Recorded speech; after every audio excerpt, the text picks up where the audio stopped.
berarti sudah enggak. Jadi itu kalau sudah, saya lupa soalnya saya belum ngoreksi memang. Belum sempat ngoreksi ini, padat banget. Ya, jadi nanti itu nunggu aja yang belum memenuhi syarat nanti tinggal menyusui ujian ulang aja, perbaikan. Berarti nunggu nilainya dulu ya, Pak? Iya. Ya. Itu kan di El Nino toh? Iya, pasti. El Nino, yang enggak di El Nino itu seringnya hilang. Makanya kalau tugas-tugas jangan dikirim ke grup atau ke chat pribadi. Chat pribadi itu hampir pasti itu enggak kebaca. Karena namamu belum masuk di daftar kontak di HP saya. Kalau saya masukkan nanti kebanyakan. Jadi tidak usah kirim ulang ya, Pak? Kalau sudah ya nggak usah. Makasih, Pak. Nggak usah. Berarti oke, sudah aman ya. Oke, jadi itu saya pikir kemarin belum. Kok kemarin nggak ada yang ngomong sih? Baru ngecek tadi pagi, Pak. Oh iya, kok sekian banyak, tapi nggak ada yang ingat. Ini sedang fokus banyak tugas dia.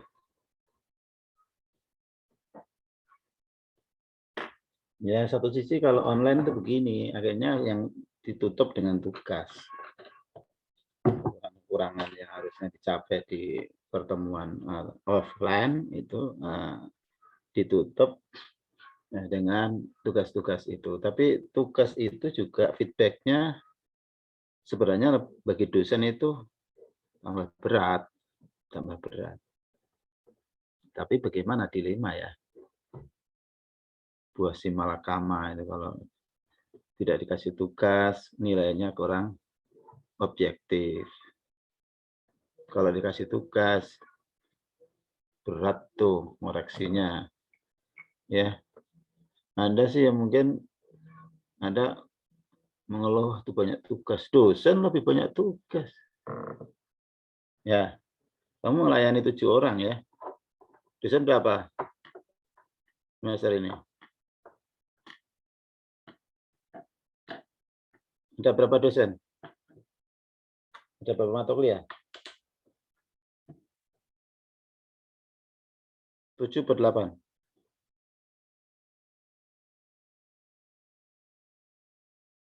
8, Pak. 8 ya. 8 paling banyak 8 tugas. Nah, dosen satu kelas saja untuk satu tugas saja kali 350 orang. Saya ini ngajar 350 orang. Coba. Ujian Anda UTS itu ya. Itu masing-masing orang 2 halaman atau 3 halaman. Oh, 2 halaman lah gitu ya. Itu 3 kali 3 sudah berapa itu? Coba. 350 kali 3. Baca berapa? 1000 lebih 50 ya. 1000 lebih 50 ya. 1050 lembar. Tulisannya jelek-jelek. Ada yang kayak rumput. Coba susah toh. Laki-laki itu tulisannya rata-rata kayak rumput. Baca tulisan kayak rumput itu kan pusing. Kalau nggak dibaca dosa, dolim. Kalau dibaca pusing. Ya. Kalau perempuan sih lumayan tulisannya agak bunder-bunder, ada perutnya gitu ya. Laki-laki nggak ada perutnya. Grupnya itu cenderung gepeng-gepeng, lancip-lancip gitu. Ya. Ya, tapi kalau semua dilaksanakan dengan kesadaran amanah ya insya Allah. Akhirnya harus ya selesai. Ya ini hari ini sambil saya buatkan absensi. Hari ini kan free ini. Materi kan kemarin tentang kemanusiaan sudah, gitu, sampai bekal, hidayah, hidup dan sebagainya. Ujian hidup, budaya. Nah ini masalah kontemporer nih, kita clearkan ini. Banyak masalah-masalah kontemporer yang membutuhkan pencerahan, membutuhkan penilaian dari sisi akademis Islam. Di lapangan, di masyarakat itu sedang banyak kebingungan masyarakat di hadapan pada hal-hal yang sangat krusial gitu ya, perdebatan. Nah ini akhir-akhir ini makin banyak kontroversi dibiarkan muncul di permukaan yang membuat umat ini banyak yang bingung. Ya. Nah, ini ada Islam moderasi, Islam Nusantara, ya.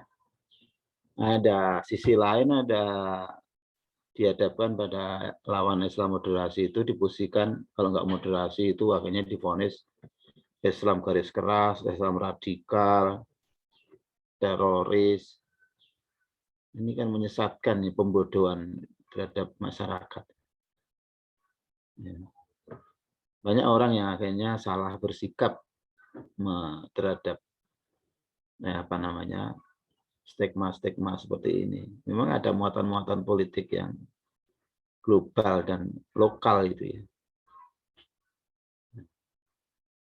Ada kalau Islam Nusantara kemudian dihadapkan dengan Islam Arab, Islam damai dan Islam kekerasan. Orang Arab itu kekerasan, orang Arab itu ya agamanya tidak ramah, tidak ini. Kalau orang Nusantara itu dia mencoba membangun stigma atau membangun pemikiran bahwa orang Nusantara itu Islamnya damai, toleransi, orang Islamnya Islam Arab itu Islam apa namanya garis keras, suka mengkafirkan, suka konflik. Kemudian apalagi kadrun gitu, sebelum kadrun. Nah, ini hal seperti ini orang yang nggak tahu ya teracuni pikirannya, ikut meracuni, ikut. Nah ini mahasiswa tidak boleh ini. Masalah seperti ini tidak jelas, harus jelas. Harus paham masalah ini bagaimana cara mensikapi kontroversi yang diciptakan di dalam masyarakat sekarang ini. Apalagi ini berkaitan dengan masalah yang sedang kita hadapi. Kita dihadapkan pada situasi yang nyata. Kalau kita tidak mengucapkan Natal, dibilang kadrun, dibilang intoleran, dibilang Islam garis keras, Islam apa namanya. Nah ini ya, ini perlu kita bahas nih. Ada yang tahu mengenai masalah ini? Menurut Anda gimana? Siapa yang mau tentang apa ya, tentang Islam moderasi itu apa sekarang? Pemikiran moderasi itu apa? Coba kalau di browsing lah, nanti kita nilai bareng-bareng, kita diskusikan bareng-bareng. Apa itu moderasi?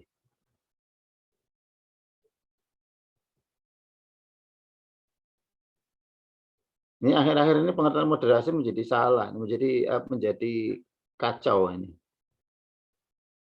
Coba mungkin ada yang mau browsing, silakan di browsing tentang Islam moderasi.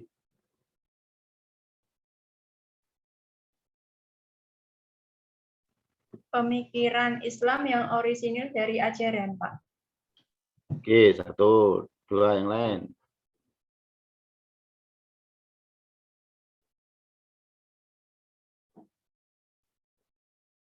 Jadi harusnya tidak seperti itu Pak sekarang, Pak.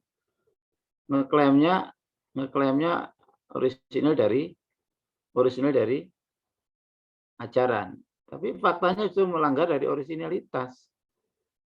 Nah, ini kan dipelintir, yang disalahgunakan. Mungkin ada yang secara umum dapatkan definisi lain, pengertian lain moderasi, istilah moderasi. Suatu Seperti apa? suatu tindakan atau sikap yang mampu menjadi penengah dalam upaya penyelesaian persoalan antara kedua belah pihak, Pak. Ya, moderasi.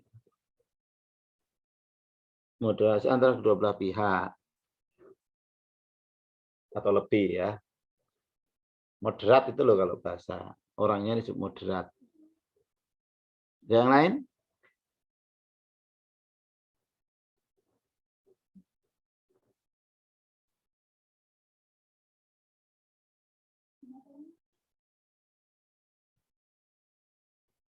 Yo, yang lain. Aktif yang lain. Diskusi kok, sharing kok.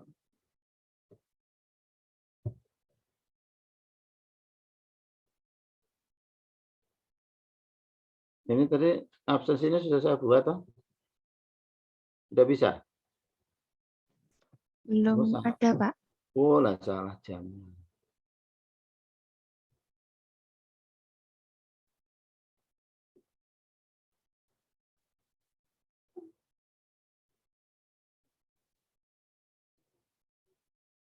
Ini jam 10.20.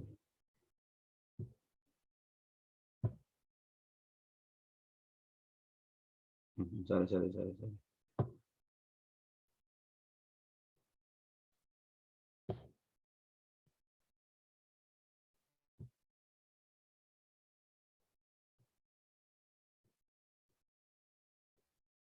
Ya, yang lain yang selama ini muncul kayak kasus-kasusnya kayak yang muncul akhirnya Kemenak memahaminya sebagai ditindaklanjuti dengan mewajibkan semua madrasah ibtidaiyah, semua sekolah-sekolah Islam untuk memasang spanduk Selamat Natal dan Tahun Baru. Itu di mana itu? Ngikuti nggak? Pikir itu juga akhirnya. Ini pemahaman moderasi yang salah itu, contoh yang salah.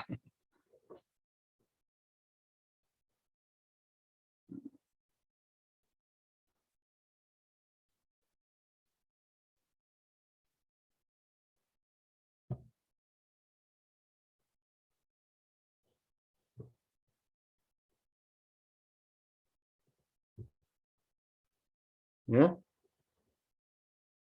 baca ya.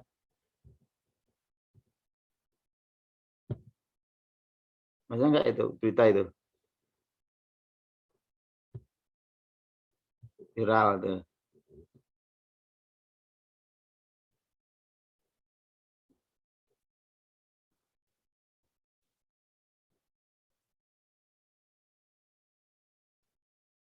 Ini penugasan ini saya hapus saja ya,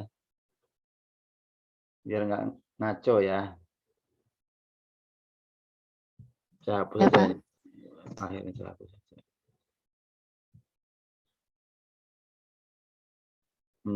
Kemudian pertemuan.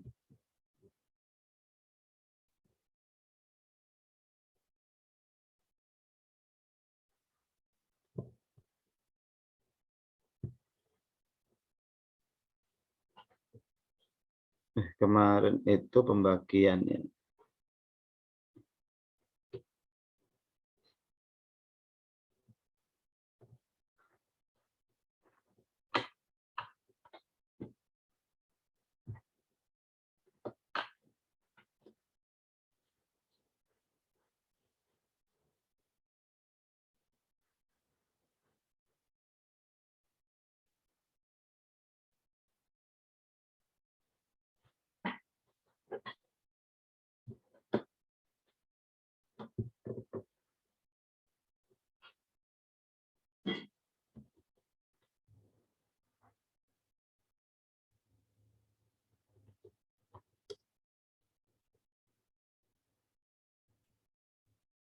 Kita pernah kosong nggak ya?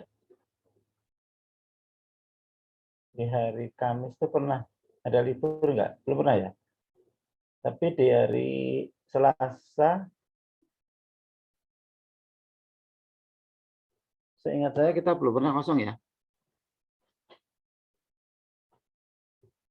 Oh, Mbak? Enggak. Minggu kemarin kosong, Pak. Oh iya. Oh ya, saya minggu kemarin kosong ya. Ya, yang Kamis. Apa ya kemarin ya? Apa ada pemilihan? Ada acara di kampus, Pak Saleh bilangnya. Oh iya, ada 2 acara itu. Hari yang di kampus itu ada pemilihan, ada pemilihan anggota Senat. Yang kedua itu kegiatan HMAP ya? Bukan? Saya lupa itu. Kegiatan di kampus betul. Ada urusan di P3M. Oh benar. Benar. Urusan laporan apa namanya, laporan di ini cepatnya, laporan pengabdian masyarakat. Hari ini juga harus saya presentasi sebenarnya. Besok presentasi laporan. Itu dosen kerjaannya banyak. Ya, ada kegiatan apa namanya, pengabdian, penelitian. Ini dosen-dosen pada pusing ini menyiapkan laporan atau karya ilmiah. 2 hari ini dosen-dosen yang semua dosen meneliti dan pengabdian. Ini musim-musim laporan, musim-musim ya, seminar hasil. Ini ketua-ketua ini agak berat. Ini saya termasuk ketua soalnya. Tapi itu udah bagian dari tugas ya.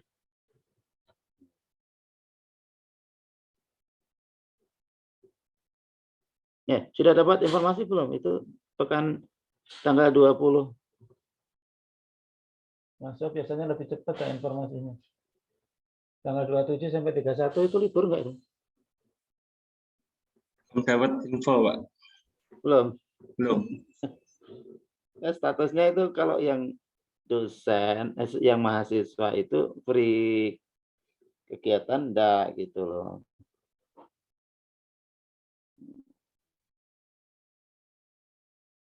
Free kegiatan apa namanya?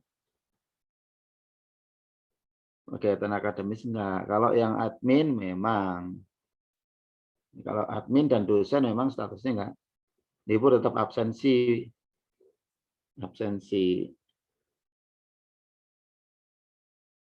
Tapi kalau yang mahasiswa itu bisa libur. Tapi ada tugas-tugas ya.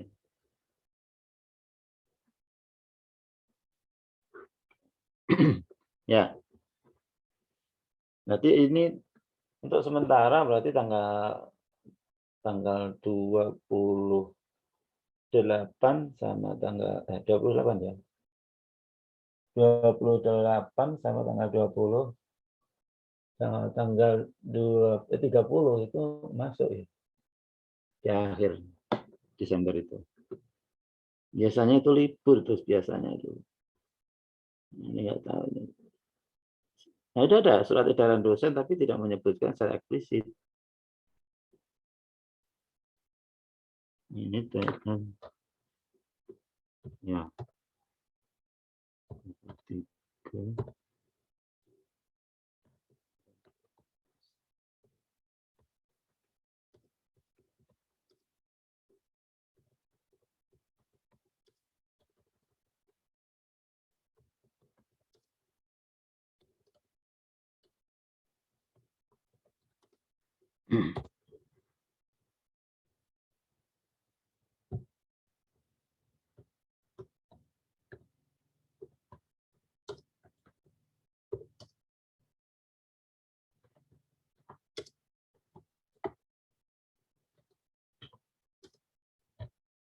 Ya, selain itu mungkin ada yang diusulkan, silakan.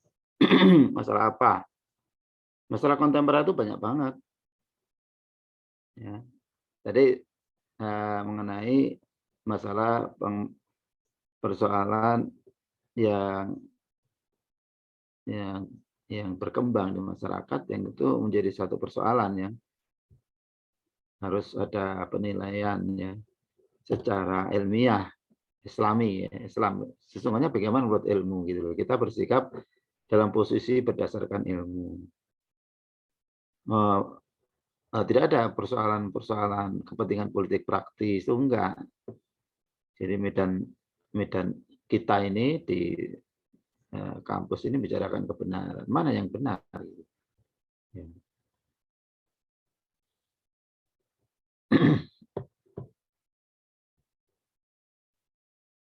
Atau masalah yang lain bisa ditambahkan untuk kita diskusikan.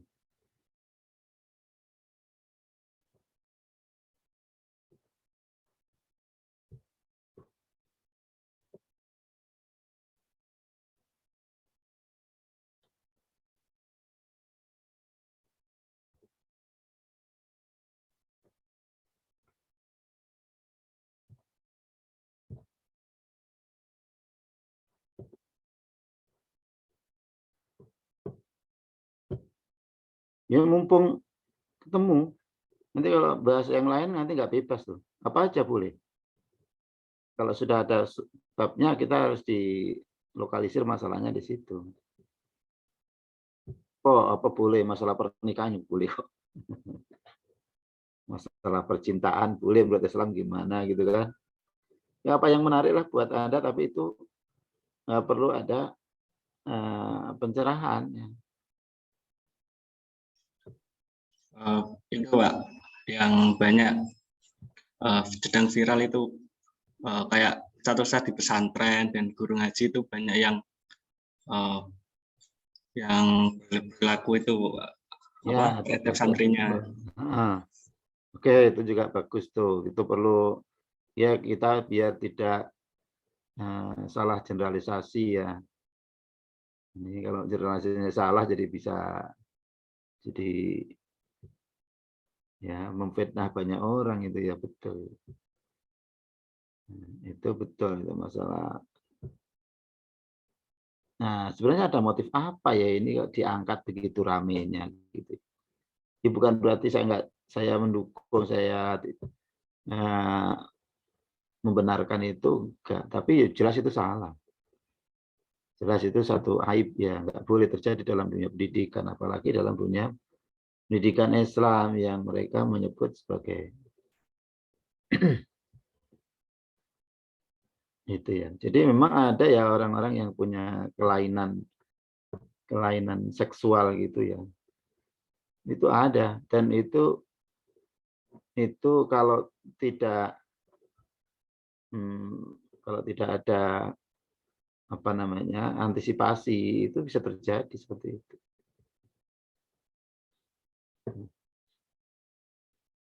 Makanya itu masalah mungkin bisa dilihat dari segi sebab-sebabnya ya. Nah, sudah bisa diabsensi ya. Sudah bisa, Pak. Ya, silakan. Jadi kalau kita mau lihat nggak adil dong, berita itu yang berimbang gitu loh ya. Yang diviralkan itu yang ketika menyangkut umat Islam itu ada salah pengalian, bisa menjadi pengalian isu, bisa menjadi apa namanya bisa jadi komoditi untuk menutupi pihak lain yang sebenarnya jauh lebih parah. Pernah nggak Anda mendapatkan informasi viral begitu tentang pelecehan di gereja? Coba buka di pelecehan di gereja itu jauh lebih besar dan dilakukan secara masif. Ribuan orang gitu. Ya. Baik di luar negeri, apalagi di luar negeri. Di Indonesia ada hal-hal yang muncul yang aneh gitu loh. Tapi kenapa tidak menjadi konsumsi publik, tidak diangkat di publik? Kenapa? Karena media-media itu rata-rata milik mereka. Ayo, milik umat Islam yang mana media? Media mainstream. Milik siapa? Orang Islam yang militan, yang pro-Islam. Gitu siapa? Milik siapa? Ayo, siapa punya? Milik Tanu Sudibyo aja milik berapa? Punya berapa itu dia? Berapa? Loh? 3. Belum yang TV kabel. Banyak itu. Banyak itu saya lihat kalau Anda buka di TV kabel. Milik tahun itu banyak sekali. Tuh. Itu yang terus Indosiar milik siapa? Tanu ya? Kalau Tanu itu RCTI, TV sama iNews. News. Terus yang lain, Kompas milik siapa? Kompas itu sebenarnya dulu Komando Pastur. Dari dulu itu kan dari koran Kompas menjadi TV Kompas. Kelompok non-Muslim itu. Tempo milik siapa? Non-Muslim. Ayo apalagi? Itu yang apa namanya? Surya Paloh itu. Milik Surya Paloh. Metro TV. Metro TV. Afiliasi ini kemana? Yahudi. Dia di balik dia itu Yahudi banget itu. Siapa lagi? Khairul Apa? Tanjung, Pak. Ya? Khairul Tanjung. Apa? Khairul Tanjung. Khairul Tanjung milik siapa? Trans. Nah, itu Khairul Tanjung itu hanya apa namanya? Di balik dia bukan dia. Banyak dia itu korporasi di balik itu. Dia juga kelompok. Kalau dia nggak gabung sama mereka kelompok apa namanya konglomerat habis dia. Dia nggak berani itu. Dulu pernah ya agak bicara-bicara khalifah itu ya. Sekarang berangus lagi. Antv kemudian TV One itu yang agak lumayan. Itu keluarga Bakri itu. Tapi Bakri kan Golkar.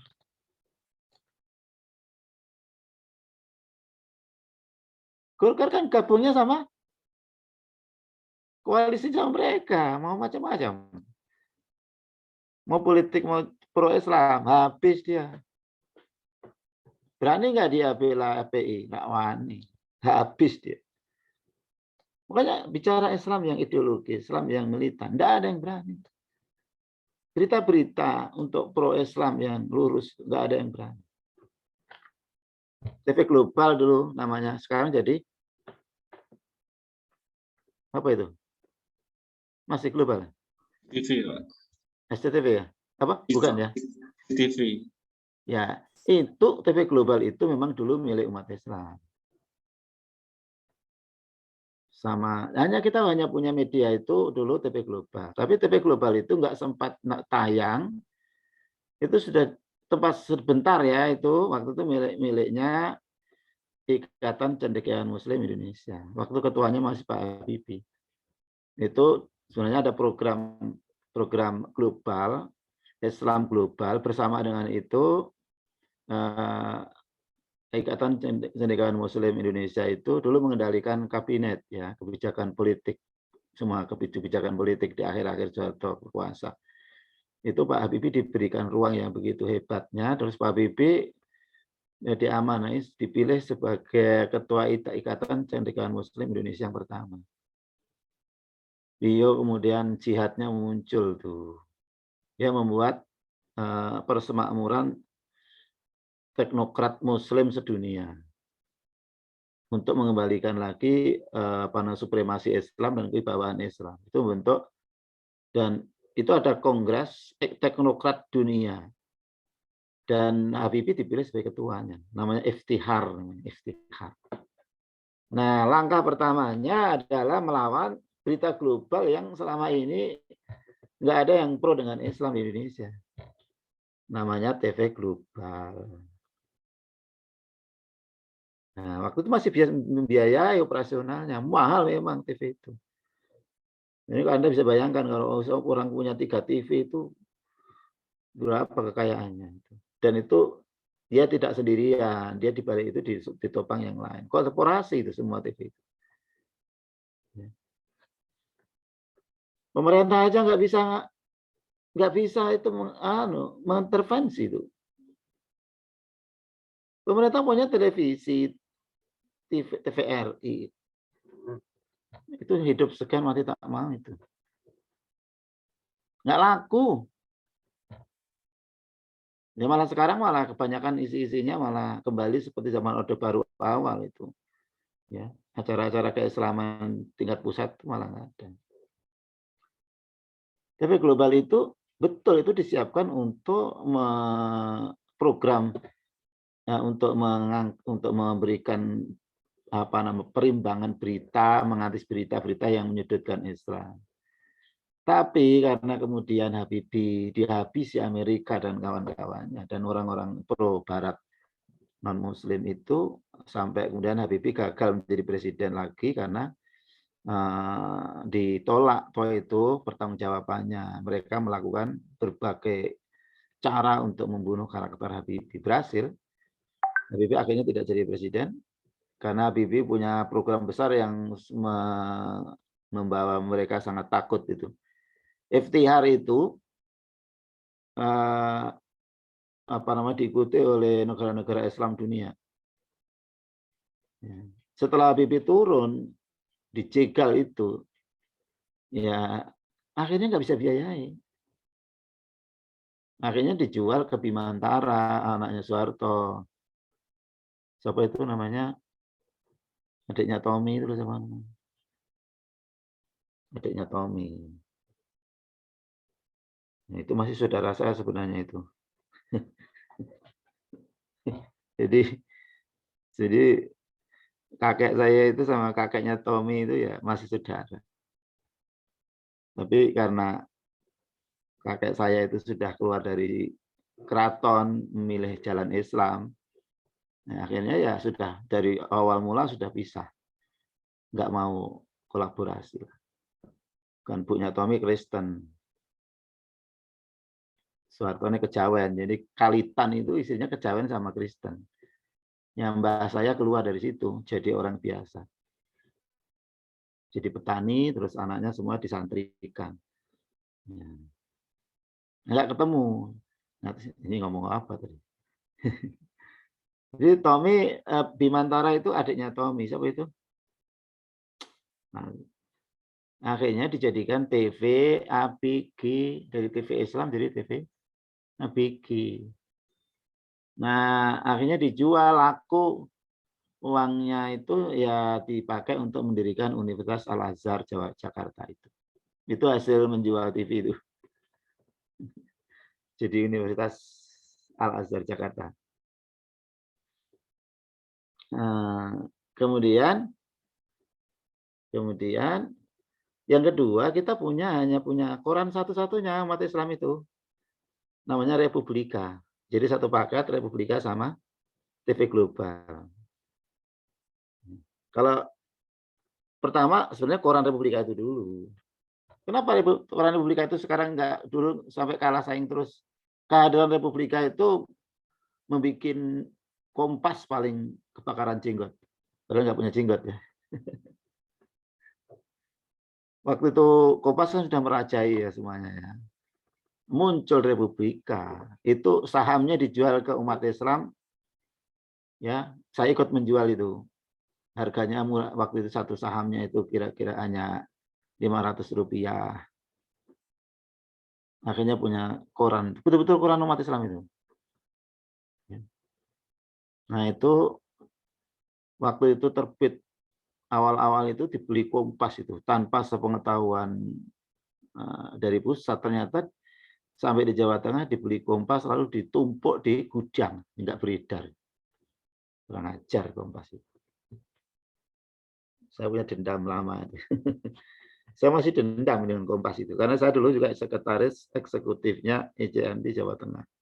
Saya yang ikut mengatur bagaimana proses-proses. Ya, kalau Pak Habibie ke Semarang itu ya biasanya saya ikut menyiapkan protokolernya. Apa yang disukai beliau ya. Karena istri beliau dari Purwodadi. Yang Purwodadi. Istri beliau ya Ainun Habibi itu aslinya Purwodadi. Yang ibu yang sangat solihah, yang solihah. Dokter rela tidak praktek demi untuk mendampingi anaknya yang dua anaknya. Dan anaknya sekarang jadi orang-orang yang sangat beken ya. Sekarang juga menjadi apa namanya tokoh. Ya itu dua itu. Jadi kalau bicara mau lihat berita Islam ya nggak bisa sekarang. Susah. Sekarang tinggal punya koran. Kita koran Republika.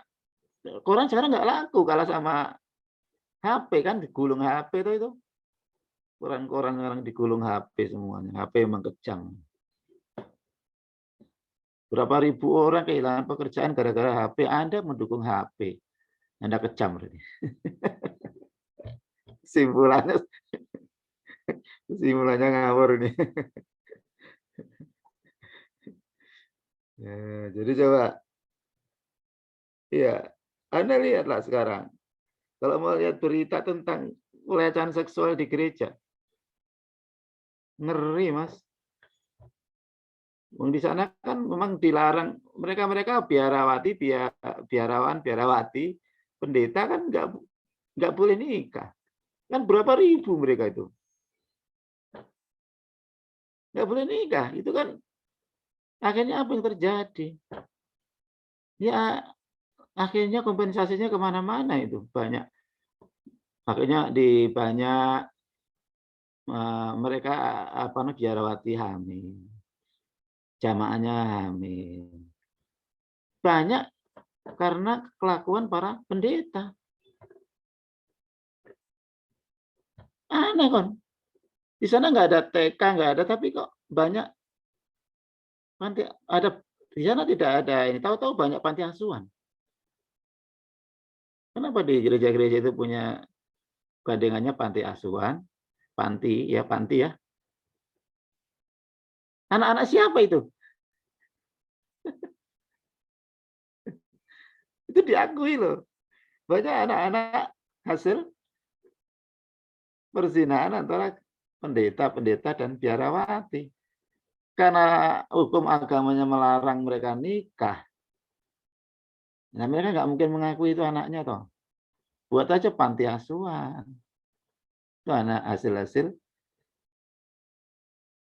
ya. Kalau suka nggak suka, kalau suka sama suka katanya bukan pelecehan.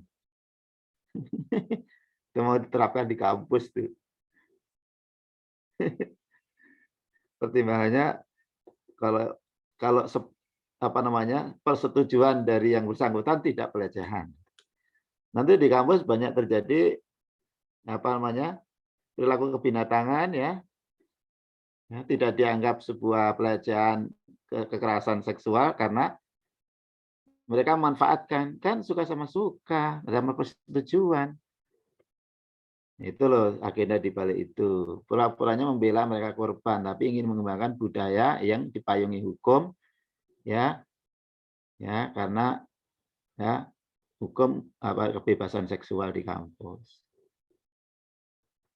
Gitu. Kalau apalagi di luar negeri di Perancis, di Amerika itu banyak gelombang. Saya sudah sampaikan ya, gelombang agnotisme berkembang di Perancis, di Italia, di negara-negara yang pusat-pusatnya Kristen, Katolik terutama itu mengalami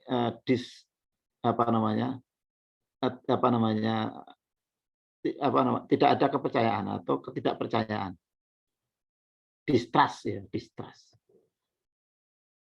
Ya, ketidakpercayaan kepada institusi gereja, spiritualitas, karena mereka terbukti melakukan perilaku-perilaku yang sangat tidak moral.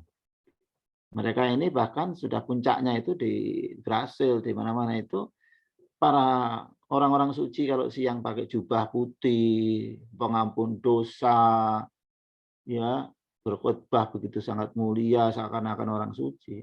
Itu kalau malam mereka itu lepas jubahnya itu, mereka bertaburan ke klub-klub malam, melakukan berbagai aktivitas amoral.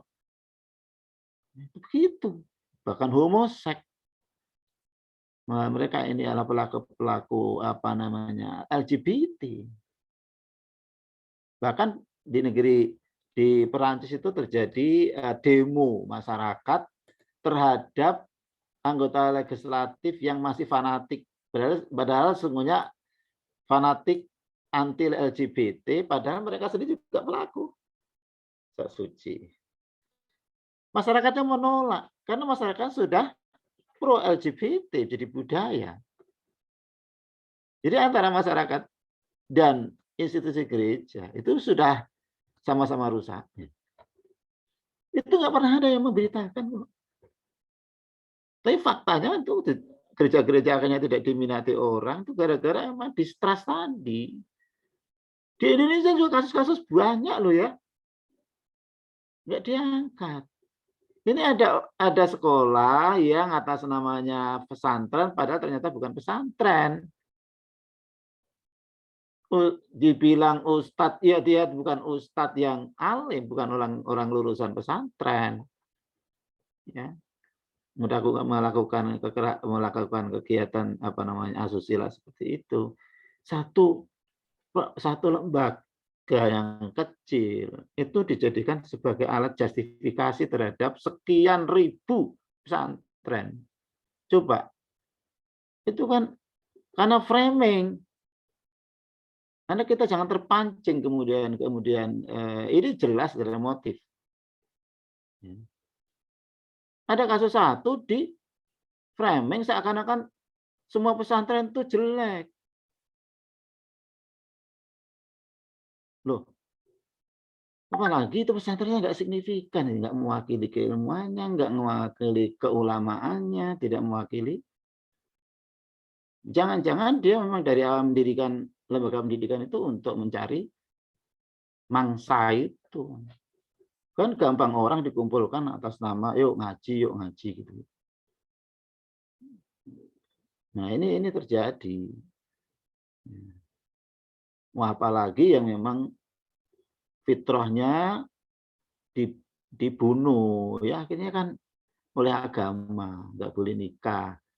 Itu yang nggak boleh nikah ini gereja. Yang di luar gereja itu nggak boleh nikah lebih dari satu. Kan doktrin Katolik ini yang justru melahirkan ya perlawanan wanita, karena wanita selalu dirugikan oleh doktrin agama ini. Kenapa? Wanita kalau laki-laki itu kemudian tidak ada dibolehkan nikah lebih dari satu, nggak boleh cerai. Nggak hanya itu, nggak boleh cerai.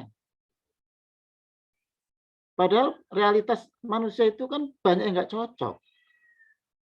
Lihat, contoh aja lihat sekarang, berapa angka perceraian. Karena perceraian dibolehkan di Indonesia, di umat Islam. Angka perceraian itu tinggi. Artinya kemungkinan orang tidak cocok. Padahal tujuan awal nikah itu untuk membangun keluarga yang sakinah. Sakinah itu tenang loh ya. Mawaddah warahmah. Itu nggak gampang. Nah kalau ketemu anak barep sama anak barep, anak sulung sama anak sulung, anak apa? Hah? Anak sulung sama anak apa? Anak terakhir apa? Bungsu. Bungsu. Bisa jadi pemicu nggak cocok loh, berantem terus loh. Makanya kalau anak bungsu itu ketemu anak sulung itu baru ketemu itu. Yang satu biasa dimanjakan, yang satu apa? Memimpin itu. Bisa stres juga loh ya. Yang satu pengen dimanjakan, yang satu dipaksa. Yang bagus itu anak tengah ketemu anak tengah gitu ya. Biasa toleran ketemu yang toleran gitu ya. Karena biasanya anak pertama itu menguasai gitu kan. Semua harus ditaati ini gitu kan. anak terakhir, semua harus melayani aku, gitu kan. Pokoknya yang nggak melayani itu ya nggak baik, gitu kan. Padahal semuanya minta melayani dia, nggak mau melayani, tapi pengen dilayani. Yang satu maunya diikuti, tapi yang lain nggak boleh, ya nggak boleh dibantah. Gitu. Oh itu bisa, ya kalau itu memang betul-betul ekstrim, terjadi dominasi yang kuat, agamanya kurang itu. Betul tuh, apakahnya agama cukup aja kecenderungannya kecenderungan konflik gitu. Yang satu minta dimanja, yang satu harus ditaati juga. Berat kan itu? Berat itu. Itu belum ya, belum variabel-variabel lain. Jadi dimaklumi sampai dalam Al-Qur'an itu realitas itu diakui. Realitas ketidakcocokan atau terjadi konflik itu diakui sehingga difasilitasi. Biar tidak meledak, biar tidak tersumbat gitu kan. Difasilitasi. Sampai diperbolehkan laki-laki poligami. Itu fasilitas untuk menahan terjadinya kebekuan atau terjadi tadi ya. Nah, air itu nggak ada penyaluran penyelesaiannya.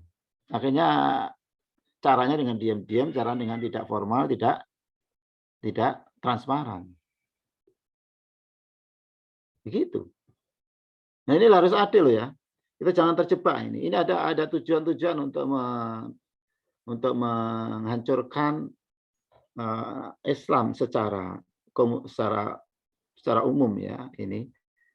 Jadi kalau mau dibandingkan, kenapa itu yang ada di di gereja-gereja yang banyak kasusnya itu, ya. Mau itu pernah saya itu ketipu itu dengan seorang pendeta yang masuk Islam. Pendeta masuk Islam. Kan orang Islam seneng, orang masjid seneng itu karena orang masuk Islam itu kan empati banget, simpati gitu ya. Semua seakan-akan itu kemudian dia sangat mendapat perhatian gitu ya. Betul itu. Waktu itu masih mahasiswa cuti dagang di Lampung itu, saya aktif di Masjid Pusat Kota Bandar Lampung. Di situ saya ikut kegiatan-kegiatan remaja masjid gitu. Itu ada orang yang tergopoh-gopoh minta perlindungan. Ya, minta perlindungan karena dia katanya saya mau dibunuh. Ya, saya ini mahasiswa teologi di Pematang Siantar. Mana itu? Medan. Pematang Siantar, gereja di sana teologi memang ada. Karena dia mau membuat tesis dalam menulis tesis dia S2. Dia itu membuat hipotesis penelitian tentang benarkah Yesus anak Tuhan. Dia ngaku telah mencari kitab-kitab seluruh dunia di Asia dan bagaimana itu berbagai bahasa gitu. Jadi ngibulin. Banyak yang terkibulin. Dan memang orangnya pintar itu, masih muda tuh, tapi di atas saya. Memang akhirnya juga dia bisa kita manfaatkan. Dia mengaku telah khusus dia itu bagian untuk yang mengkristenkan anak-anak muda. Dia ngaku sudah 60.000 orang dikristenkan dia. Memang ketika ditanya mengenai teknik-tekniknya rasional banget. Dibuka semuanya gitu.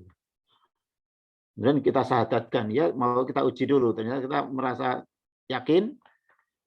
Oke, akhirnya kita undangkan tokoh-tokoh intelektual, tokoh-tokoh Islam di Bandar Lampung. Kemudian kita uji dulu, dia tanya macam-macam, lulus. Lalu disyahadatkan itu. Terus kita kasih nama tambahan. Nama aslinya Afrizal. Kita tambahin Ahmad Afrizal. Nah, setelah itu ada kasus pembunuhan Lampung itu ya. Kasusnya politik yang kejam. Itu saya pulang meneruskan kuliah. selesai dagang. Ya, saya ini juga pernah jadi pedagang. Pedagang kaki lima sampai punya itu ya, banyak pengalaman di dunia dagang. Saya kuliah nggak ada biaya, adik saya masuk UGM, saya harus gimana ini? Saya akhirnya putuskan cuti, cari duit.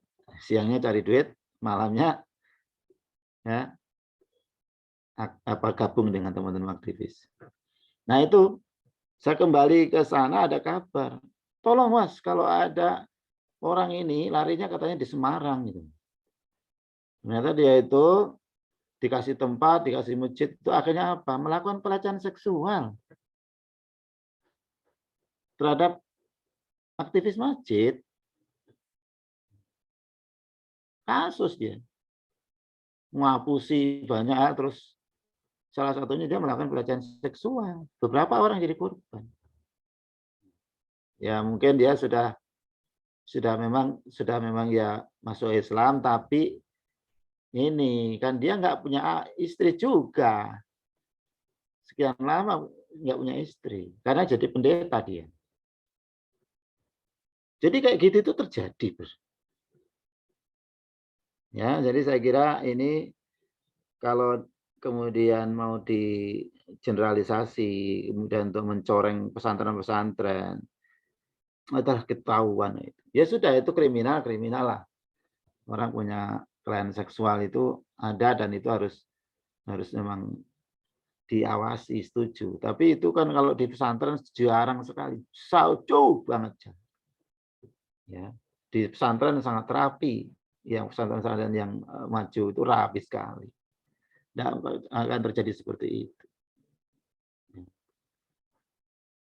Ini apalagi misalnya kayak di pesantren ribuan, puluhan ribu orang itu sudah ada sistemnya yang mereka tidak akan terjadi seperti itu. Ustadz juga dijaga dan sebagainya. Ustadznya kan, ustadz kan ya muda-muda udah nikah rata-rata.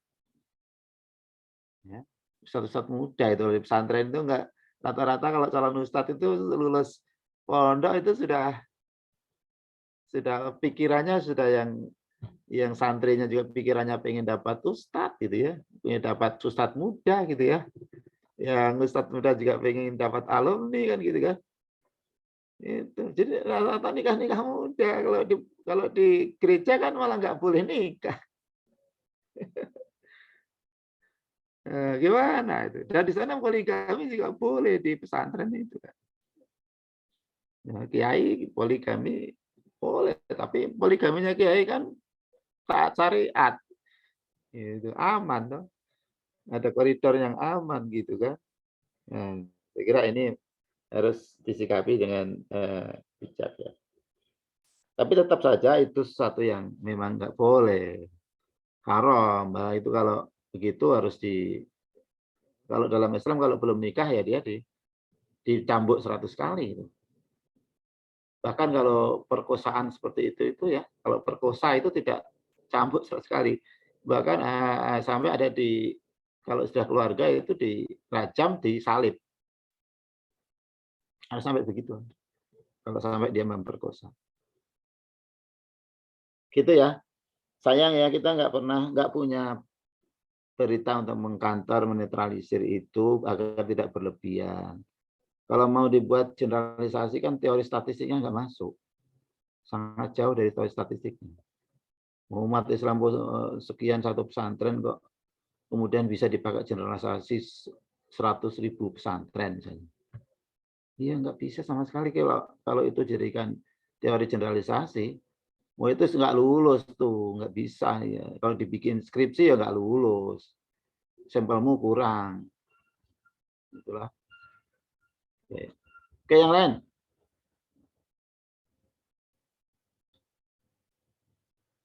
Tadi yang moderasi tadi ya. Moderasi itu Islam sendiri itu sudah menjadi moderasi semua agama. Semua ajaran ideologi dunia ini semuanya pincang. Lalu Islam dihadirkan untuk menjadi moderasi, wasit. Dalam Islam namanya wasit. Jadi umat Islam ini kalau sudah menjalankan Islam sesuai dengan Quran, sunnahnya, ya sesuai dengan contoh Nabi, itu otomatis sudah menjadi umatan wasaton. Ya. Wa kadzalika ja'alnakum umatan wasaton litakunu syuhada 'alan nas wa yakuna rasul 'alaikum syahida. Demikian juga kami jadikan ya kalian umat Islam itu umatan wasaton, umat pertengahan. Wasit itu loh, tahu nggak wasit? Wasit di sepak bola itu bahasa Arab tuh wasitun, pak, wasitun, artinya tengah, penengah, pengadil. Nah, Islam itu agama pengadil. Karena Islamlah sesungguhnya yang memiliki perangkat untuk bisa adil, untuk menjadi perangkat hukum yang paling adil. Hukum adil ekonomi, adil hukum, adil sosial, ya. Adil kepada lawan, adil kepada kawan, apalagi kawan. Jadi kalau sudah Anda paham peradaban Islam, Islam menjadi besar peradaban itu karena Islam itu agama wasaton. Ada agama paling toleran terhadap perbedaan agama. Nah, di dalam internal umat Islam sudah ada kaidah-kaidah untuk toleran tasamuh. Beda madhab, ini harus dibedakan ya. Toleran terhadap perbedaan madhab dalam umat Islam dan toleran terhadap perbedaan agama. Jangan disamakan. Jadi ini salah menerapkan logika. Sering-sering kita menerapkan ya semua benar itu kalau sama-sama di dalam Islam. Semua ijtihad ulama itu benar. Tapi kalau semua agama yang benar hanya satu. Kita sudah bicarakan di awal ya.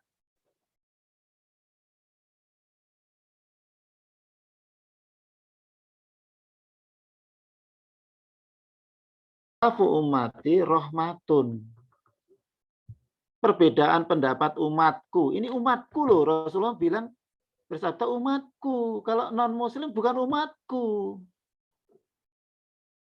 Kalau sama-sama berpegang kepada dalil Quran Sunnah, lalu perbedaan pendapat dalam ijtihad, semuanya rahmat itu.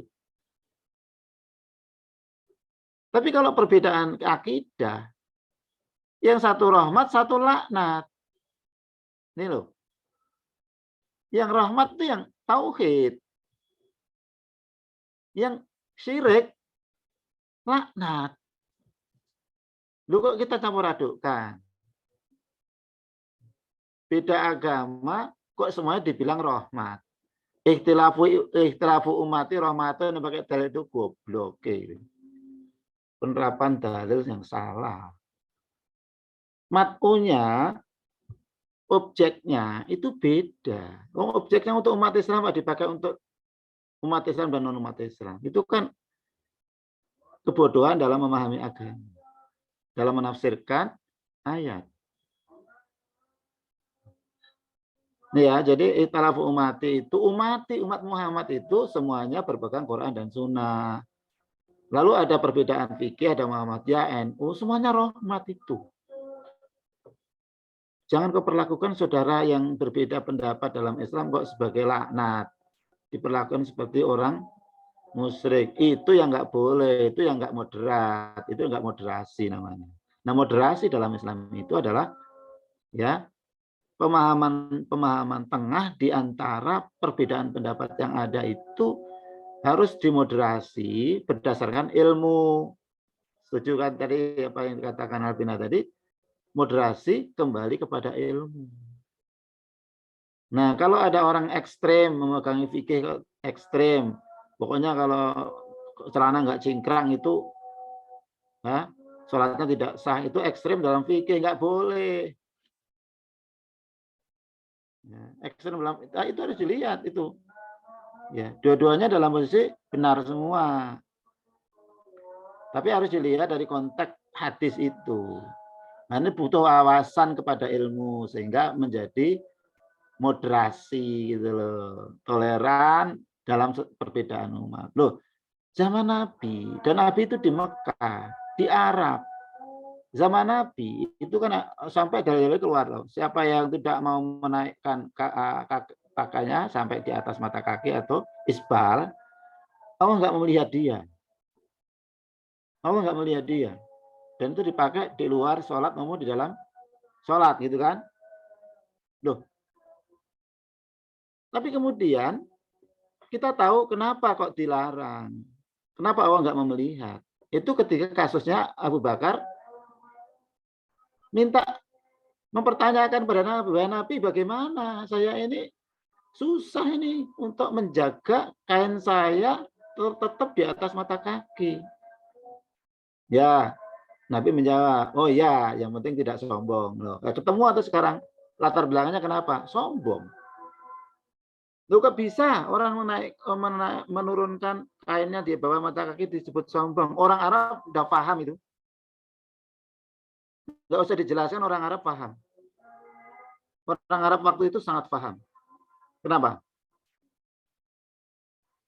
Bukankah pakaian itu mahal? Kain itu mahal sekali zaman itu. Jadi orang yang salah satu ciri orang kaya menampakkan kekayaannya itu adalah menampakkan pakaiannya. Pakaiannya ganti-ganti gitu. Sementara Nabi mengajarkan ya pakaian itu dipakai sholat dan dipakai di luar sholat. Loh, mau wudhu aja juga hemat air loh. Karena susah dapat air. Makanya air pun dihemat.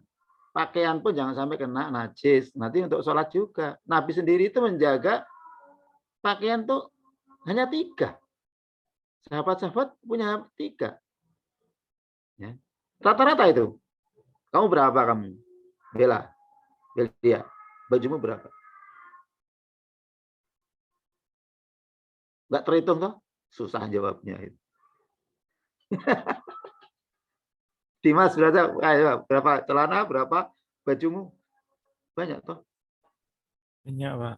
Banyak. Kenapa? Karena murah. Mudah mendapatkan kain. Ya. Dan kalau kotor gampang ganti gitu kan. Bagaimana waktu itu? Semangatnya apa yang sampai begitu Rasulullah itu menyampaikan nggak melihat kamu karena kamu itu terindikasi orang sombong. Orang sombong nggak mau lihat Allah. Allah nggak mau lihat orang sombong. Kenapa? Kalau orang kainnya itu di bawah mata kaki, dia itu orang Arab tahu lah, itu orang kaya. Pasti kayaknya banyak. Karena kalau harus ganti-ganti, kalau mau sholat ganti, kalau mau nggak sholat ganti lagi gitu. Ganti-ganti pakaian itu sama dengan menunjukkan pakaiannya banyak. Makanya sombong orang Arab. Jadi gampang untuk melihat simbolisasi sombong di Arab waktu itu menurunkan kainnya di bawah mata kaki. Nah, Umar bin Khattab Abu Bakar ini susah nih, Mas. Kenapa susah menjaga kainnya di atas mata kaki? Kan tawaduk sebenarnya itu kan. Susah itu untuk Abu Bakar, kata Nabi, yang penting kamu nggak sombong. Walaupun kaya, tapi dia nggak menambahkan kekayaannya ya. Ya. Jadi sekarang mau tanya, kalau kamu lihat saya pakai celana di bawah mata kaki, ada kamu bilang langsung, oh Pak Solo sombong gitu. Nggak nyambung.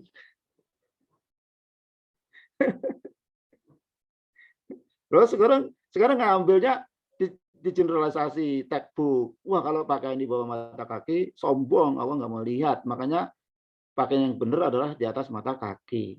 Loh, sekarang tinggal lihat konteksnya dong. Nah, hukum itu diambil dari konteksnya. Nah, ini orang yang nggak memahami tafsir Asbabul Wurud ini akhirnya ngomongnya menyederhanakan persoalan padahal masalahnya kompleks ya. Gitu. Sekarang nyambung nggak kalau Anda lihat orang-orang pakai melihat orang pakai sarungnya menutupi ini atau celana panjang atau pakaian yang lainnya di bawah mata kaki, kemudian orang langsung menyebut sombong. Enggak. Konteksnya beda. Ya, jadi sekarang nggak bisa dipahami kayak gitu. Yang dipakai adalah kepantasan. Tapi kalau ada orang yang menganggap itu sunnah, ya silakan. kita hormati juga, ngambil textbooknya. Tapi kalau mengambil konteksnya, mengambil rohnya, itu juga lebih baik. Sehingga beragama ini menjadi tidak sulit. Nah coba, kalau itu terapkan semua seperti Arab, ini nggak cocok, rohnya diambil dong. Makanya saya kadang-kadang itu sengaja itu kalau ada teman-teman yang banyak di jamaah itu pakai celana cingkrang itu ya saya hargai, dia niatnya sunnah Rasul, tapi jangan sampai mengukur orang yang enggak, orang itu mulianya diukur dari celana cingkrangnya, itu salah. Itu saya sengaja pakai celana yang tidak di atas mata kaki untuk memberi keseimbangan biar umat ini tidak ekstrem fikih. Itu ekstrem fikih satu sisi itu namanya, itu cara ini. Kalau yang lainnya misalnya memahaminya pokoknya harus pakai bismillah dijaharkan, saya mengambil posisi sebaliknya. Nanti kalau tanya saya jelaskan biar umat ini tidak menjadi picik gitu ya, tidak ekstrem dalam artian fikih. Nah, fikih nggak boleh ekstrem, dia harus luas ya, harus luas. Sehingga saya kalau di mana kita pemimpin NU, pendiri NU Muhammadiyah itu luas banget. Karena alim ya, karena ilmunya, wawasannya luas, sehingga mereka lebih bijak. Gitu ya. Memanjangkan jenggot dan memendekkan jenggot itu kan ya sifatnya adalah fikih. Jadi jangan kemudian mengadili orang, lihat kemuliaan orang dari jenggotnya. Ya, kalau berjenggot pasti lebih alim, ikhwan. Kalau nggak berjenggot bukan ikhwan. Itu yang dirokis begitu itu. Oh, dukun-dukun jenggotan. Jangan mengukur dari sisi itu. Oh, ini sunnah silakan lah. Kita hormati. Tapi kalau orang yang tidak mengambil sunnah itu karena nilai-nilai kepantasan. Kita di kantor, di lembaga-lembaga yang butuh menampak kerapiannya, kebersihannya. Ya saya kira sunnah tidak pakai jenggot lebih baik daripada pakai jenggot. Kalau jenggot nanti malah orang lihatnya kotor, rapi, dakwahnya nggak masuk. Ini kadang-kadang saya panjangkan jenggot untuk orang-orang yang ya, banyak jenggot di sana. Tapi begitu saya kadang-kadang ya, saya cukur jenggot saya sampai bersih. Gitu. Nanti dikritik. Sampai-sampai ada yang berlebihan. Jadi orang nggak memanjangkan jenggot itu orang yang sudah menyalahi sunnah, nggak layak jadi imam. Itu namanya itu melampaui batas. Ya justru nggak paham din. Gitu ya. Ya ini harus punya wawasan-wawasan begini harus disampaikan. Kita boleh berbeda masih dalam koridor syariah gitu kan. Saling menghormati, jangan saling memvonis. Gitu. Tapi kalau beda agama, vonisnya ada di Quran. Vonisnya ada di Allah. Ya, kita tidak boleh melampaui vonisnya Allah. Allah saja melaknat kok kita malah mendoakan. Misalnya orang kafir udah mati, itu kan Allah melaknat, malaikat melaknat, seluruh manusia beriman melaknat, Tuhan makhluk-makhluk melaknat. Lalu kita malah mendoakan. Mudah-mudahan amal-amal diterima di sisi Allah, di sisi Tuhan. Gitu. Lalu padahal jelas non-muslim. Itu namanya sudah salah menempatkan ini ya, menempatkan vonis. Vonisnya ada di Allah. Jangan kita membuat vonis sendiri gitu. Kalau di dalam internal ya kita ya jangan memvonis. Kalau dalam kita malah vonisnya itu perbedaan adalah rahmat. Gitu. Ya sudah, nanti nggak usah punya rencana saya nikah harus sama NU, jangan. Ya. Saya menikah harus sama Muhammadiyah. Jangan. Ya, biarkan anak-anak nanti Anda sendiri dan anak sendiri nanti nikah antar mazhab, bagus tuh. Tuh. Oke, saya kira cukup. Terima kasih ya. Selamat berlibur, tetap jaga akidah, ya, tetap jaga kesehatan. Ya. Ketemu lagi insya Allah tahun depan. Assalamualaikum Pak. Maaf mengganggu sebentar. Ya, Saya ya. belum absen tapi udah ditutup itu Pak. Di Elino. Lu nggak sampai 50, ini 1 menit ya. Oke lah, saya buka lagi deh. Iya, terima kasih banyak, Pak. Ya, berapa orang yang belum?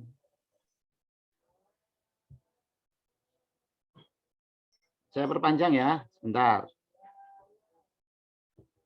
Kita tutup dulu ya, kita tutup dengan doa kafaratul majelis. Bismillahirrahmanirrahim. Subhanakallah wa bihamdika asyhadu an la ilaha illa anta astaghfiruka. Assalamualaikum warahmatullahi wabarakatuh. Waalaikumsalam warahmatullahi wabarakatuh. Terima kasih Terima waktu kasih, Pak. berapa? 15 menit. Iya, Ya, Pak. Pak. Cukup. Cukup, Pak. Ya, Terima kasih. ya. Ini masih.